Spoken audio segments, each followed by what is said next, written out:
श्रोते हो नमस्कार. चित्रपट हे मनोरंजनाचं लोकप्रिय माध्यम आहे, पण त्याचबरोबर चित्रपट हे समाज प्रबोधनाचं सुद्धा अतिशय प्रभावी माध्यम आहे. प्लास्टिक बाबा यासारख्या चित्रपटांनी हे आणखी सिद्ध होत आहे. कथा, पटकथा, दिग्दर्शन यासारख्या जवळजवळ सगळ्याच आघाड्यांवर पूर्णपणे सांगलीमध्ये निर्मित असा हा पहिला चित्रपट आहे. आणि याबरोबरच आणखी एक कौतुकाची गोष्ट अशी आहे की ढाका चित्रपट महोत्सवात या चित्रपटाला पुरस्कार सुद्धा मिळालेला आहे. याच अनुषंगानं चित्रपटाचे लेखक दिग्दर्शक डॉक्टर युग नीलशंकर, जे सांगलीचे आहेत, आज आपल्यासोबत आहेत आपल्या स्टुडिओमध्ये. त्यांच्याशी खास बातचीत आपण आज करणार आहोत. पण चित्रपटाच्या या घवघवीत यशाबद्दल आकाशवाणी सांगली केंद्र परिवारातर्फे आणि समस्त श्रोत्यांतर्फे त्यांचं भरभरून अभिनंदन करूया आणि आजच्या या कार्यक्रमात त्यांचं स्वागत सुद्धा करूया. नमस्कार सर. नमस्कार. तर प्लास्टिक कचरा, पर्यावरण आणि चित्रपट हे समीकरण हाताळण्याची कल्पना तुमच्या मनात कशी आली?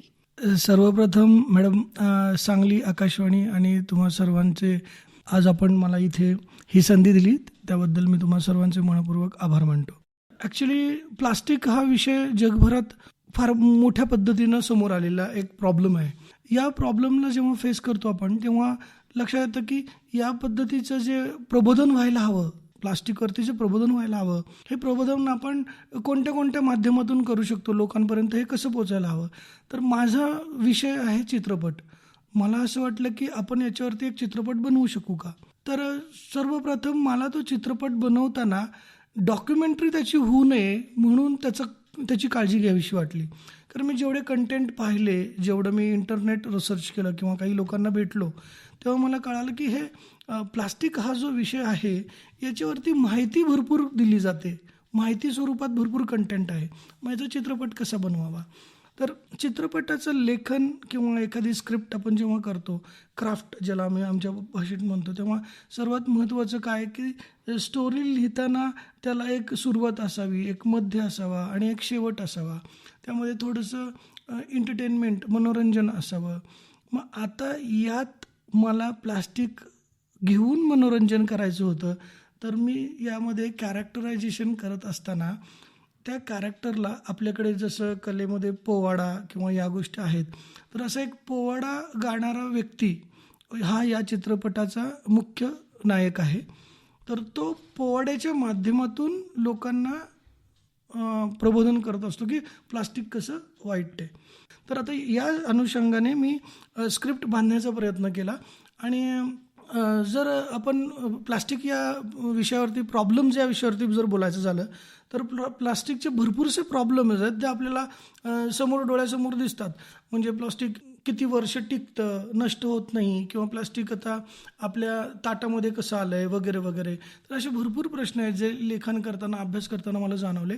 तर तुम्ही त्या पद्धतीनं लोकांपर्यंत पोचावे, अगदी लहान मुलांपासून मोठ्या माणसांपर्यंत त्याची सिव्हिरिटी कळावी, या अनुषंगाने ती स्टोरी थोडीशी बांधण्याचा प्रयत्न केला आहे. वा, यामुळे आणखी कुतूहल जागं होत आहे. कारण या चित्रपटाचा नायक जो आहे तो प्लास्टिकसारखा गंभीर विषय, पर्यावरणीय विषय आहे, गंभीर आहे आणि लोकांकडून सहज टाळला जाणारा आहे. मग तो दैनंदिन त्यांच्या सवयींमध्ये असेल किंवा चित्रपटाच्या माध्यमातून बघताना सुद्धा असेल. तर तुमच्यासमोर हे एक मोठं आव्हान होतं की मला लोकांना अट्रॅक्ट करायचं या विषयावरचा हा चित्रपट बघण्यासाठी. मग त्याच दृष्टीनं विचार करताना प्लास्टिक बाबा हे नाव सुचलं का?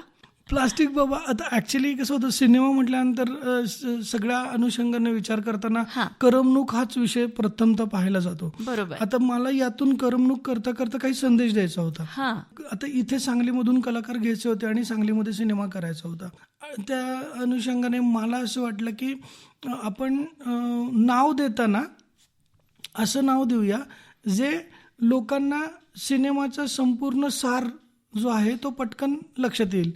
मग मी विचार केला की काय नाव असावं. सिनेमामध्ये जो नायक आहे तो प्लास्टिकवरती खूप प्रकर्षाने हिट करतो. त्याला म्हणजे प्रत्येक त्याचा शब्द, प्रत्येक त्याचं पाऊल जे आहे ते प्लास्टिकच्या अनुषंगानेच त्यानं लोकांना प्रबोधन करण्याच्या दृष्टीने टाकलेलं असतं. तर मला असं वाटतं की मग या माणसाला प्लास्टिक बाबाच का नाही म्हणावं, मग तेच टायटल पुढे आलं असं मस्त. झालं. आणि पटकथा लिहिताना आता तुम्ही म्हणालात की हा विषय मला मनोरंजनातून म्हणजे चित्रपटाच्या माध्यमातून मांडताना तसं अवघडच होतं. कथा किंवा संकल्पना सहज मनात येते, पण चित्रपटाच्या दृष्टीनं ते मांडणं म्हणजे एक मोठं आव्हान असतं ते. मग पटकथा लिहिताना तुम्हाला काय काय अडचणी आल्या किंवा कशा प्रकारे तुम्ही ते पुढं नेत गेला, ती पटकथा रंगवत गेलात? नक्कीच. ॲक्च्युली खरं तर ना की पटकथा लिहित असताना अडचणी किंवा एक त्याला क्रिएटिव्ह ब्लॉक म्हणतो आपण. हां. बरेचदा आपल्याला एका सर्टन पॉईंटला सुचायचं बंद होतं की पुढे करायचं काही. आणि तुम्ही सुद्धा ज्या पद्धतीनं या विषयावरती जो अभ्यास केला आणि तुम्ही ज्या पद्धतीने जे प्रश्न विचारताना मला खूप छान वाटतं की तुम्ही स्वतः सुद्धा त्याच्यामध्ये खूप इन्व्हॉल्व आहात.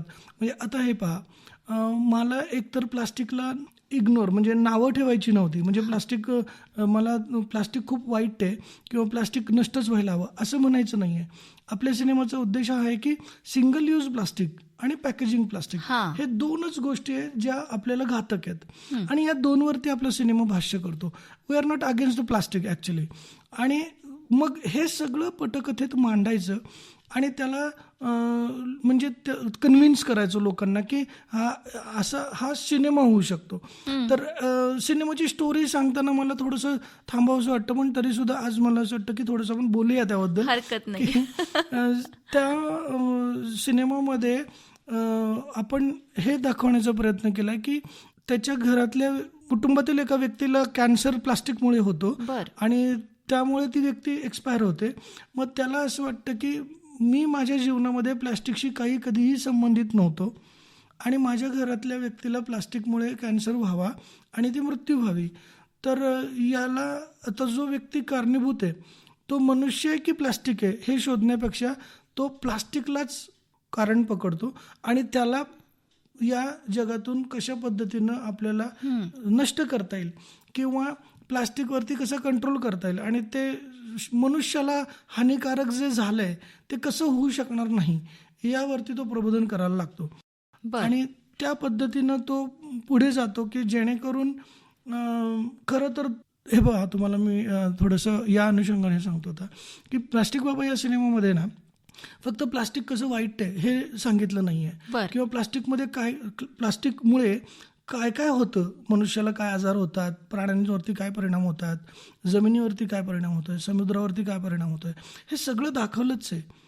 परंतु हे सगळं सॉल्व्ह कसं होईल याचं सोल्युशन देखील दिलेलं आहे. हे महत्वाचं आहे. हां, तर त्याच्यामध्ये ॲक्च्युली काय आहे तुम्हाला मी सांगतो की कदाचित असं होऊ शकेल की आपला सिनेमा पाहिल्यानंतर जगभरामध्ये म्हणजे जग एकत्र येऊन त्याच्यावर विचार करेल की हे सोल्युशन आहे. असं सोल्युशन मी सिनेमामध्ये दिलेलं आहे. मस्त. आणि हे यावरती मला असं बोलायला अभिमान वाटतो की ते युनिक आहे. ते आजपर्यंत माझ्या रिसर्चमध्ये कुठे मला सापडलेलं नाही आहे किंवा जगात सुद्धा जे लोक त्याच्यावरती कंट्रोल करायचा प्रयत्न करतायत प्लास्टिकवरती त्यांना देखील सोल्युशन असं काही सापडलेलं नाही आहे. त्याचं कारणच असं आहे की जसं आहे बघा, पाण्याबद्दल एक वॉटर ऍक्ट आहे वर्ल्डमध्ये की पाणी या देशातून त्या देशात जाऊ शकतं. तसं प्लास्टिकच्या बाबतीत काय झालंय की तसा कोणताही ऍक्ट नाहीये. आपल्या देशातलं प्लास्टिक दुसऱ्या देशात जातं आणि ते थांबवता येत नाही, अडवता येत नाही. मग ते अडवण्यासाठी नेमकं काय करायला हवं, तर आपल्या सिनेमातला खेडेगावातला हा एक अशिक्षित म्हणजे तर फार काही शिकलेलं मनुष्य नाहीये, पण तो त्याच्यावरती ते सोल्युशन देतो. अशा पद्धतीचा हा सिनेमा आहे. पण सर, या अशिक्षित नायकाला प्लास्टिकच्या बाबतीत शिक्षित करण्यासाठी तुम्हाला काय काय संशोधन करावं लागलं? अच्छा, आता हे पहा की प्लास्टिक कसं आपल्याला त्रास देत आहे हे सध्या इंटरनेटच्या माध्यमातून खूप माहिती मिळते. बरोबर. परंतु मला जे सगळ्यात जास्त हिट झालं ते म्हणजे काय माहिती आहे का की प्लास्टिक मिठामध्ये आलंय. आणि आता आपण रेग्युलर मीठ जे खातो त्याच्यामध्ये आज प्लास्टिक आहे. म्हणजे कोणतंही मीठ घ्या. आता मी एखाद्या कंपनीच्या मिठाचं नाव जर घेतलं तर ते योग्य ठरणार नाही, परंतु आज आपण खात असलेल्या प्रत्येक मिठामध्ये प्लास्टिक आहे. आता हे प्लास्टिक मिठामध्ये आलंय याचा अर्थ ते आपल्या शरीरात जात आहे. हा गंभीर आणि कॅन्सर होण्यासाठी तेवढंसं पुरेसं आहे ते तेवढं. आणि ते त्यामुळे ते आपल्या ब्लडमध्ये पण आलंय. तर आत्ताचं संशोधन काय सांगतंय माहिती आहे का, की आई जी बाळाला दूध पाजते त्या दुधात देखील प्लास्टिकचे अंश सापडतात. मग आता इतपत प्लास्टिक पुढे गेलेलं आहे, आपल्या माणसाच्या शरीरामध्ये त्यानं एवढी जागा मिळवलेली आहे. तर हे काय करू शकतो, डॅमेज काय करू शकतो मनुष्याला, की हे मनुष्य पुढे जन्मालाच येणं कठीण होऊन जाईल प्लास्टिकमुळे. कारण तो संपूर्ण रक्तात मिसळत चाललाय प्लास्टिकचे ते मायक्रो प्लास्टिक. आता आपण बोलतो फक्त पाणी पितो आणि त्यातून पाण्यातून मायक्रोप्लास्टिक आपल्या पोटात जातं वगैरे वगैरे, हा एक छोटा भाग झाला. परंतु हा मिठातून जे प्लास्टिक जात आहे, म्हणजे जेवणातून रोजच्या डाएटमधून प्लास्टिक जात आहे, हा खूप गंभीर प्रश्न आहे. आणि हे जे प्लास्टिक जे समुद्रात जातं आणि तिथे मीठ तयार होतं आणि त्यात त्या मिठात ते मिसळतं आहे. जे मायक्रोप्लास्टिकचे जे छोटे छोटे कण तयार होत आहेत समुद्रामध्ये, ते लाटांबरोबर त्या जसं की आपण जर समुद्राची माती पाहिली खूप बारीक असते, किंवा ती बारीक का होते त्याच्यावरती जर आपण थोडंसं बोललो तर आपल्याला लक्षात येईल की तिथं क्रिया काय घडते. तर ते प्लास्टिक इतक्या मायक्रो कणांमध्ये त्या मिठामध्ये मिसळलेलं आहे की ते आपण आता वेगळं नाही करू शकत. म्हणजेच काय, तर प्लास्टिकला समुद्रापर्यंत पोचू दिलं नाही पाहिजे. मग ते समुद्रापर्यंत पोचणार नाही म्हणून आपण काय करू शकतो, तर अशा पद्धतीचे थोडेसे सोल्युशन्स त्याच्यामध्ये दिलेत. आणि हा विषय मला थोडासा गंभीर वाटला. मी अभ्यास करत असताना मला या गोष्टी कळाल्या. माझे काही मित्र आहेत जे याच्यावरती काम करतात, मी त्यांना देखील कॉन्टॅक्ट केलं, त्यांच्याशी सुद्धा बोलून पाहिलं, काही पुस्तकं वाचून पाहिली. त्याच्यामध्ये मला कळालं की अंटार्क्टिकाच्या पॅसिफिक समुद्रामध्ये एक असं बेट तयार झालं आहे जे कृत्रिम आहे आणि ते समुद्रात फिरतं आहे. बरं. आणि ते प्लास्टिकचं आहे. म्हणजे अशी काही ठिकाणं आहेत, तसं काही आयलंड असे जिथे मनुष्य कधीच गेलेला नाहीये, पण तिथे प्लास्टिक पोचलेलं आहे. मग आता आणखी एक प्लास्टिकची जी कठीण गोष्ट म्हणजे अवघड गोष्ट आहे ती म्हणजे अशी की प्लास्टिक 450 वर्ष नष्ट नाही होत. ते मातीमध्ये गेलं किंवा पाण्यामध्ये गेलं 450-500 वर्ष ते राहतं, ते नष्ट होत नाही.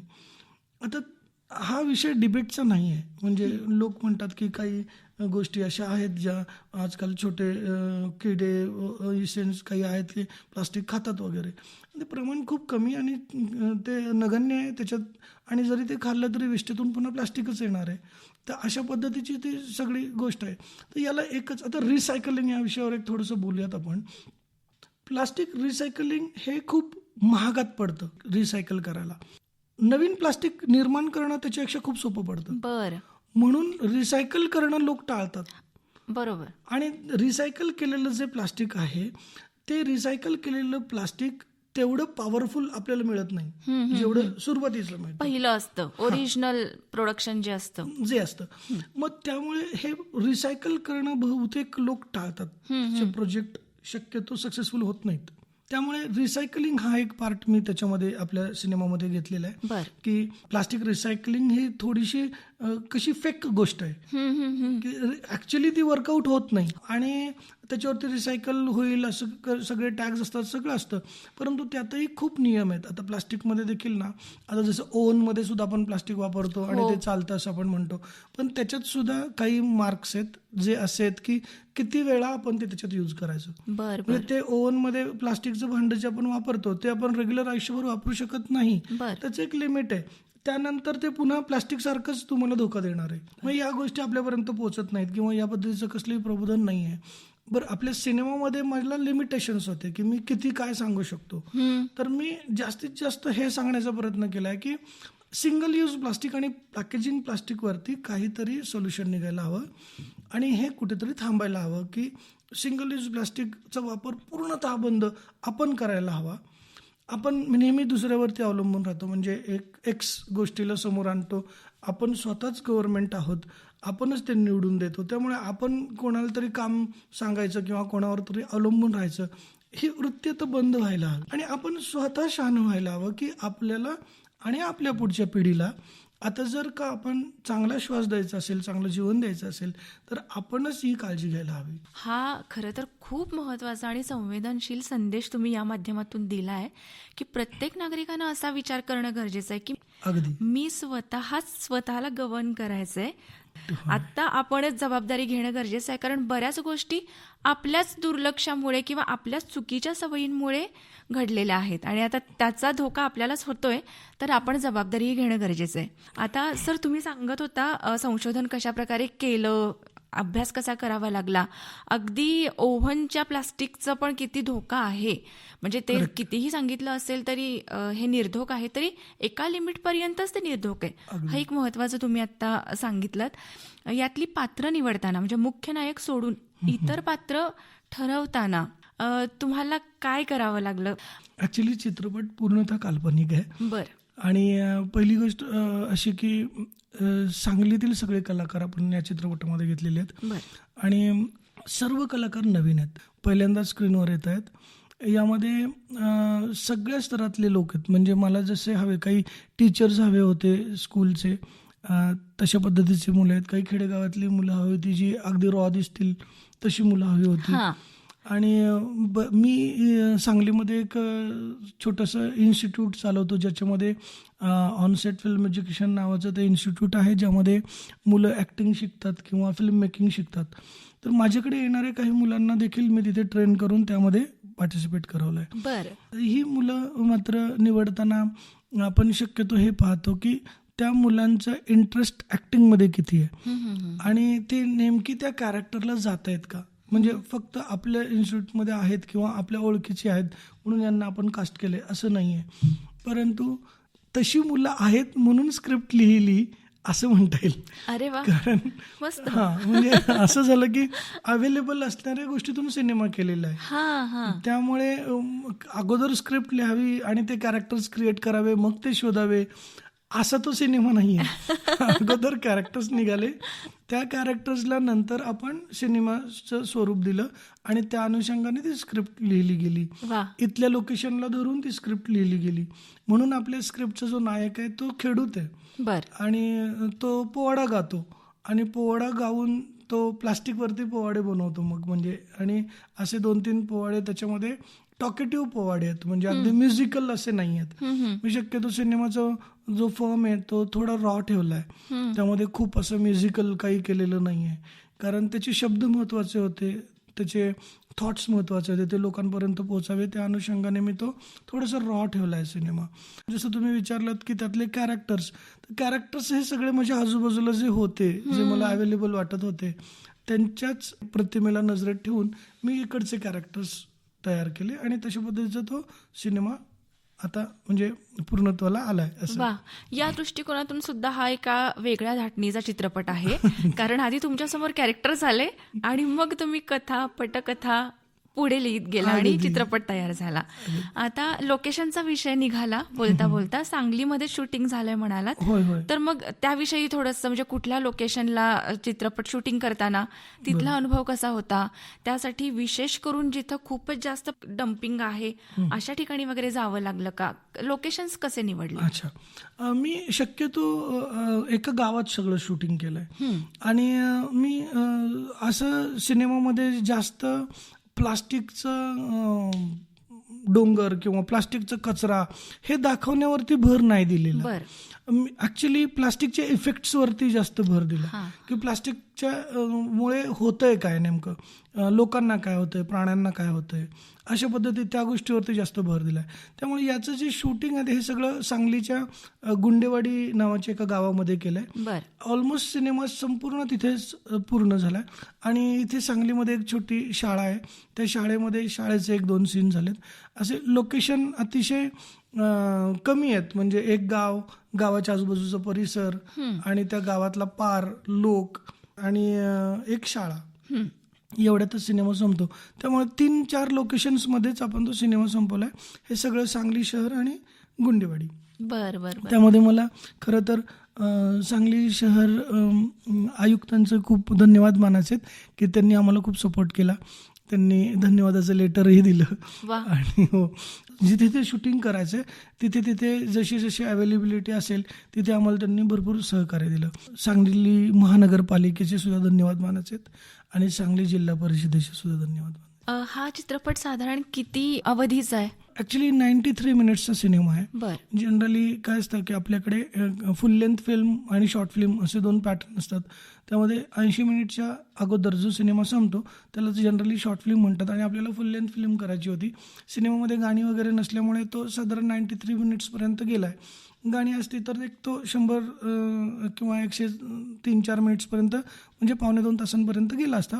पण हा 1.5 तासांचा सिनेमा आहे. हां हां. आणि सिनेमा पूर्ण शूट करायला एकूण तुम्हाला किती महिने लागले, किती काळ गेला यामध्ये? सिनेमा एक साधारण आम्ही 28 दिवस शूट केला. बर. म्हणजे शाळेमध्ये एक आठवडाभर शूट केला. बाकीचे संपूर्ण दिवस आम्ही तो गुंडेवाडीच्या भागात आणि त्याच्या पुढे एक गाव आहे तिथे शूट केला. जे नदी पात्रावरती किंवा आम्हाला जे डोंगर भागामध्ये शूट करायचं होतं त्याला खूप वेळ लागला. उन्हाचे दिवस होते आणि डोंगर चढणे पुन्हा उतरणे ते खूप हेक्टिक असायचं किंवा दूरचं दिसताना डोंगर खूप छोटा दिसायचा. चढायला गेल्यानंतर कळायचं अर्धा-पाऊण तास लागतोय.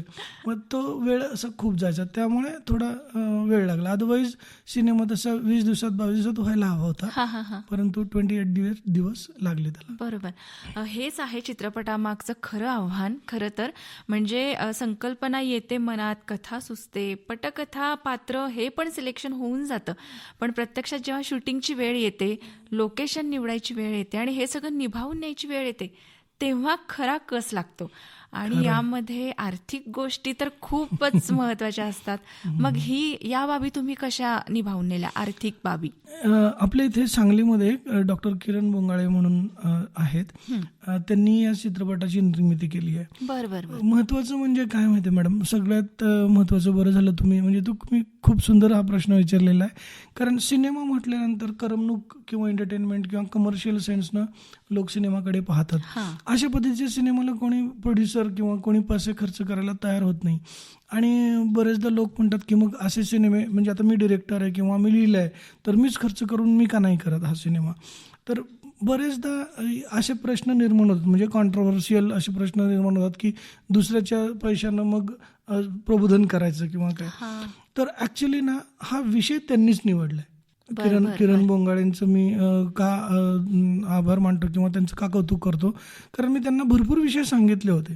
ते म्हटले नाही मला प्लास्टिक बाबतच करायचं आहे. बरं.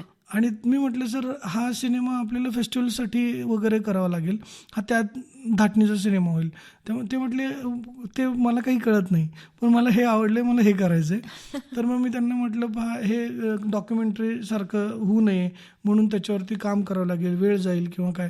ते म्हटले तुम्हाला जेवढा वेळ हवा तेवढा तुम्ही वेळ घ्या, तुम्हाला जे हवं ते मला सांगा, आपण तो सिनेमा अशा पद्धतीनं करूयात. तर मला म्हणजे त्यांचं बोलणं मला खूप छान वाटलं आणि त्यांचं कौतुक करावं असं वाटतं की अशा पद्धतीच्या विषयाला त्यांनी फायनान्स केला आणि त्याची निर्मिती केली. अगदी. कारण आता प्रत्येक गोष्टीमध्ये थोडाफार किंवा कमर्शियल व्ह्यू खूप महत्त्वाचा असतोच, पण हे असे विषय जे आहेत यावर चित्रपट करण्यासाठी निर्माता पण तेवढा धाडसी किंवा प्रयोगशील असणं गरजेचं आहे. आणि असे मॅडम लोक आहेत जगामध्ये आणि ही खूप मोठी गोष्ट आहे की त्यांना सुद्धा असं वाटतं की समाजासाठी काहीतरी करावं. एक काय असतं कलाकाराच्या मनात नेहमी कुठेतरी हे असतं, कलाकार थोडासा नेहमी द्विधेतच असतो की मी पैसे कमवायचे की समाजासाठी काहीतरी करायचं, आणि त्याला आवड ही असतेच, काहीतरी करायचं असतंच, परंतु त्याला दिशा देणं, त्याला त्या दृष्टिकोनातून पाहणं आणि त्याच्यासाठी पैसे खर्च करणं ही एक वेगळी बाब आहे. आता त्यातूनही मी प्रयत्न केलाय की हा सिनेमा एंटरटेनिंग कसा होईल, म्हणजे फक्त हा ब्ला होऊ नये किंवा याच्यात फक्त तुम्ही वेगळ्या भाषेत सांगायचं म्हटलं तर लोकांच्या डोक्याला शॉट देऊ नये, म्हणजे की फक्त ज्ञानच देतोय हा सिनेमा, आम्हाला ज्ञान देऊ नका बुवा असं तसं वाटू नये. या अनुषंगाने त्यामध्ये ना खूप इमोशनल काही गोष्टी आहेत, काही तथ्य आहेत, काही मनुष्यावरती आपल्या वागण्याचा परिणाम होतोय हे दाखवण्याचा प्रयत्न केला. आपण एक मनुष्यच आहोत, परंतु आपण आपली जबाबदारी टाळली आणि दुसऱ्या माणसाला माणूस न समजता तो त्याचा वेगळा मनुष्य आहे असा विचार केला, आपलंही आणि त्याचंही नुकसान होत आहे, पुढे ते भविष्यात आणखी जास्त होणार आहे. तर ते तशा पद्धतीनं थोडंसं तिथे दाखवण्याचा प्रयत्न केला की आपण दुसऱ्या माणसाला देखील आपल्याप्रमाणेच माणूस समजावं. हा खूपच महत्वाचा धागा आहे या चित्रपटाचा. करेक्ट. पण हे लक्षात येतं की माहितीपट होऊ नये याबाबत मात्र दिग्दर्शक म्हणून तुमचा खूप मोठा कस लागलेला असणार आहे आणि ते आव्हानच होतं. याबद्दल तुम्ही काय आणखी सविस्तर बोलू शकाल का, की काय अगदी. काळजी घेतली तुम्ही? अगदी अगदी.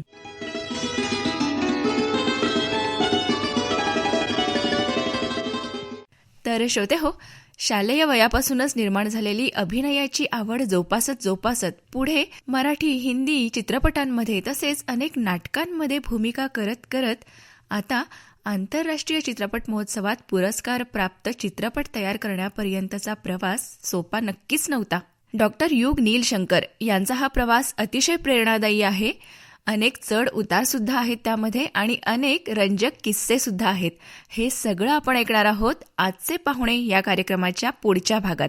तेव्हा जरूर ऐका आकाशवाणीच्या सांगली केंद्रावरून. तेव्हा आजच्या या भागात मी तेजा दुर्वे आपला निरोप घेते. नमस्कार.